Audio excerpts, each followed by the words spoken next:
الكوفة مدينة صامتة في قلب التاريخ، جدرانها كأنها تحمل ثقل صمت عتيق. لكن خلف هذا السكون تعالت أصوات الأقلام.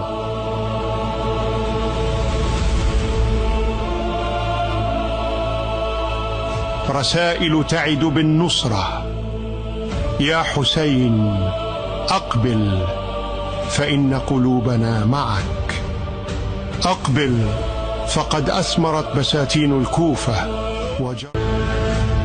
فأرسل الحسين عليه السلام أمينة من سلالة الوفاء من نسل أبي طالب، مسلم بن عقيل، وعقدت البيعات كأن المدينة قد أزهرت من جديد.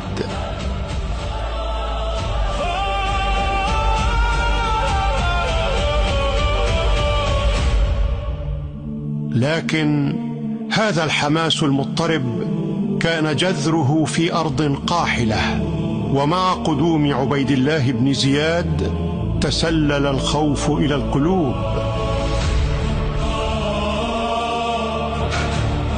وثقل التهديد على الأسماع، وتلك الأيدي التي ارتفعت بالأمس اختبأت اليوم في الأكمام.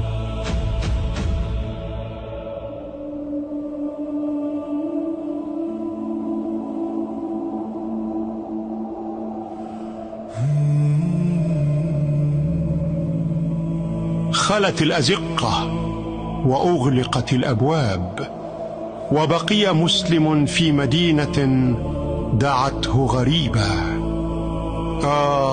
لوحشة خيمت على سفير الحسين.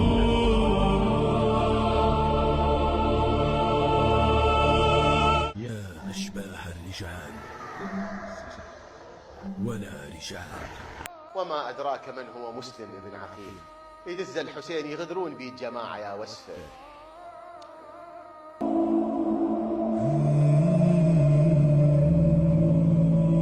لكن قلبا ظل مضيئا.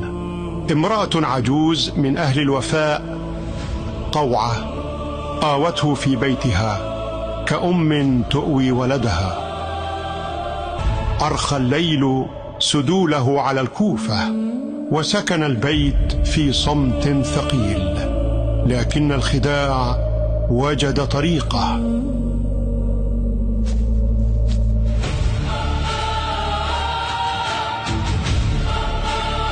ابن طوعة باع السر بثمن زهيد، واشتد ظلام الليل.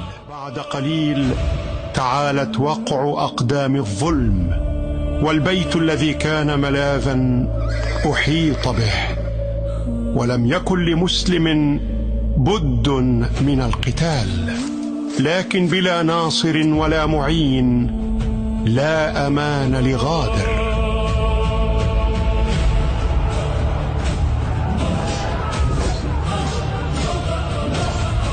تلا الطوفان حين دعت حسين، فأرسل مسلما له وأسلى، فأهله من أهل بني زياد فلمني أوفى دعم